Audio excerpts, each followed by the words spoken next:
Halo, sebelumnya perkenalkan, nama saya Azhar Nadik Syahputra, NPM 110110118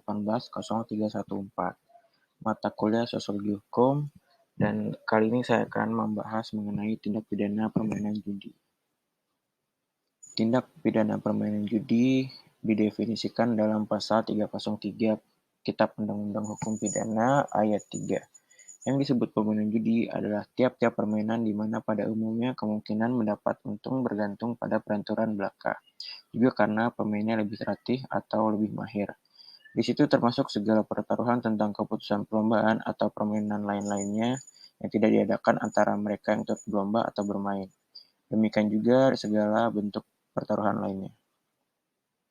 Lalu, tindak pidana permainan judi juga diatur dalam UU Nomor 7 Tahun 1974 tentang perjudian. Pertimbangan dibuatnya undang-undang tentang perjudian dikarenakan permainan judi pada hakikatnya bertentangan dengan agama, kesusilaan, dan moral Pancasila, serta membahayakan bagi penghidupan masyarakat, bangsa, dan negara. Maka dari itu diperlukan adanya usaha-usaha untuk menertibkan perjudian, membatasinya sampai lingkungan sekecil-kecilnya untuk akhirnya menuju ke penghapusannya sama sekali dari negara Indonesia. Selanjutnya, dalam Pasal 1 Undang-Undang Nomor 7 Tahun 1974 tentang perjudian, menyatakan bahwa semua tindak pidana perjudian merupakan sebuah tindak kejahatan. Berikut ada beberapa jenis-jenis permainan judi. Yang pertama ada togel. Togel atau totowan gelap adalah jenis judi yang banyak disukai oleh orang Indonesia. Sistem dari judi ini adalah pelaku judi bisa membeli angka yang terdiri dari 4 digit, 3 digit, dan 2 digit.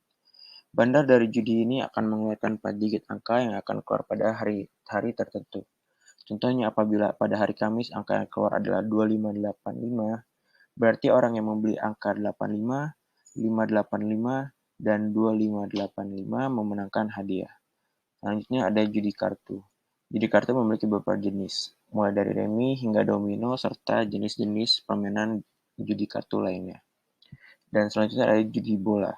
Singkatnya, judi bola ini menebak tim manakah yang akan menang ataupun kalah. Lalu ada beberapa objek kajian sosiologi hukum.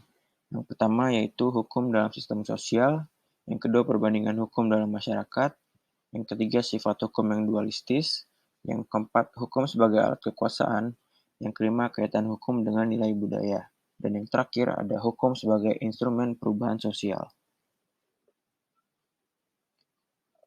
Hubungannya tindak pidana permainan judi dengan objek kajian sosiologi hukum, yaitu salah satunya mengenai perbandingan hukum dalam masyarakat. Meneliti hukum dalam masyarakat secara komparatif merupakan usaha untuk melihat apakah hukum ada yang berlaku universal atau selalu kontekstual. Dalam konteks perjudian, menurut saya hal ini bersifat kontekstual. Dalam artian, pengaturan mengenai yang ada di Indonesia dengan yang ada di negara lain mungkin berbeda. Seperti yang kita ketahui bahwa perjudian di Amerika sangat diatur dengan baik oleh pemerintahnya. Di sisi lain bahwa pengaturan mengenai judi di Indonesia lebih menekankan kepada pelarangan adanya tindak pidana permainan judi. Lalu hubungannya dengan objek kajian sosiologi hukum selanjutnya yaitu mengenai kaitan hukum dengan nilai budaya. Bahwa hukum yang berlaku di suatu masyarakat dapat dipengaruhi oleh nilai budaya yang sudah ada sejak lama. Konstitusi yang mempertimbangkan hukum adat dalam penerapan resolusi konflik. Seperti yang kita ketahui, budaya Indonesia sangatlah dipengaruhi oleh aspek agama yang sangat kental, di mana terdapat beberapa agama yang melarang adanya perjudian. Sehingga terciptalah UU Nomor 7 Tahun 1974 tentang perjudian yang mempertimbangkan hal tersebut sehingga permainan judi di Indonesia dilarang. Sekian video dari saya ucapkan terima kasih.